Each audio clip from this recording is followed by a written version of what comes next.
नमस्कार। के टीवी में हम सभी दर्शकों का स्वागत करते हैं। के टीवी के कार्यक्रम आमने सामने में आज हमारे साथ है नगर पंचायत काकोरी वार्ड नंबर 11 मुगलान से सभासद मिर्जा रिजवान बेग। आइए जानते हैं कि आमने सामने में मिर्जा रिजवान बेग ने क्या कहा के टीवी से। सबसे पहले मैं आपको सूचित कराना चाहता हूं कि माननीय मोहम्मद इरशाद खान साहब, जो कि हमारे राजनीतिक गुरु भी थे, यकीनन उनसे बड़ा नेता इस कस्बे में पैदा नहीं हुआ। और जो उनके घर को मार्ग जाता है उस मार्ग का नाम उनके नाम पे होना चाहिए। और इसके लिए मैं पूर्व में भी लिखित में दे चुका हूं लेटर, और अगर जरूरत पड़ती है तो मैं पुनः अपनी मीटिंग में इस तथ्य को रखूंगा और सर्वसम्मति से प्रस्ताव पारित करूंगा। यदि जरूरत पड़ेगी तो शासन जाऊंगा और शासन से मैं इसे कराने का काम करूंगा।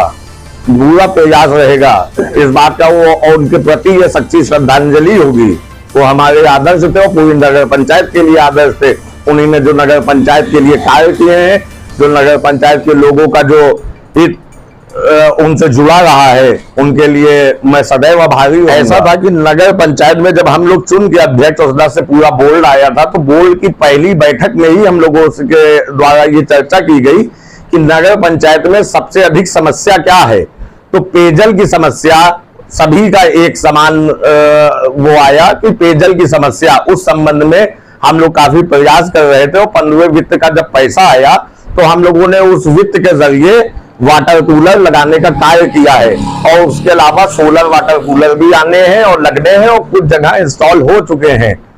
असल में कोऑर्डिनेशन की कमी रही है हमारे अध्यक्ष महोदय शासी अधिकारी के बीच में।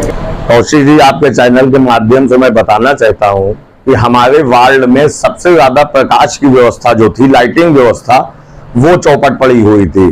जो पिछले कार्यकाल में जो लाइटें लगाई गई थी, वो लाइटें लगभग जीर्ण शीर्ण हो चुकी थी और कहीं पर भी लाइटें जल नहीं रही थी। मैं एक इकलौता ऐसा सभासद हूं जिसने बहुत जद्दोजहद करने के बाद अपने वार्ड में लगभग फ्यूज सभी लाइटों को मैंने फिर पुनः उसे लगवाया और फिर से प्रकाश लोगों को अवेलेबल कराया। देखिए कौशिक जी, ऐसा है कि हमारे वार्ड के अंतर्गत धोबियाना आता है और सागर तालाब एक मोहल्ला आता है, उसके बीच से एक नाला गया हुआ है जो काफी गहरा था। और कई सालों से तमाम चेयरमैन आए और गए, वो काफी सालों से खुला पड़ा हुआ था। वो धोबियाने के अंतर्गत सड़क पे कोई भी ब्रेकर की सुविधा उपलब्ध नहीं थी, कोई भी ब्रेकर नहीं था। उसका मैंने बड़ी जद्दोजहद के साथ मैंने ईओ साहब और अपने अध्यक्ष महोदय से चर्चा करने के बावजूद मैंने एस्टिमेट प्राप्त करवा दिया है और उस पर कार्य यथाशीघ्र चालू हो जाएगा। बरसात का सीजन आने वाला है और उससे ये है कि बोरिंग ध्वस्त होने का खतरा थोड़ा सा ये सब बना रहने की संभावना रहेगी, लेकिन इसके लिए प्रयास किए जाएंगे कि किसी तरह का नुकसान ना होने पाए। और लोगों के लिए जो पेयजल, हम लोगों की जो नियत थी लोगों को स्वच्छ पानी, ठंडा पानी उपलब्ध कराने की, वो लोगों को उपलब्ध हो सके। आपके वार्ड में मशीन लगी है, वाटर कूलर लगा है, इस बारे में क्या कहना चाहते हैं? जी, हमारे वार्ड में बिल्कुल पेयजल मशीन लगी है और सैकड़ों लोग जो हैं बाल्टियों से, बोतलों से पानी भर रहे हैं और राहगीर भी उस पानी का इस्तेमाल कर रहे हैं। बस उस मशीन को लगाने में एक दीवार थी, वो क्षतिग्रस्त हो गई थी, तो वो हमारे अधिशासी अधिकारी जी से निवेदन मैं कर चुका हूं और वो भी यथाशीघ्र दीवार बनवा दी जाएगी और स्थानीय लोगों की शिकायत का निवारण हो जाएगा।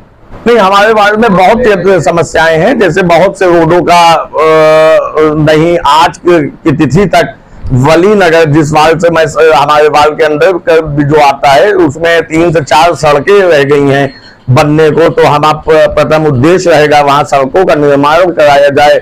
और राम प्रसाद बिस्मिल जाने के रास्ते में 2-3 सड़कें हैं, तो सड़कों का निर्माण और इसके अतिरिक्त जो लाइटिंग व्यवस्था के लिए खंभों इत्यादि की व्यवस्था है, उसके लिए भी चर्चा करेंगे। हम लोग अपनी बैठक में इस चीज को रखेंगे।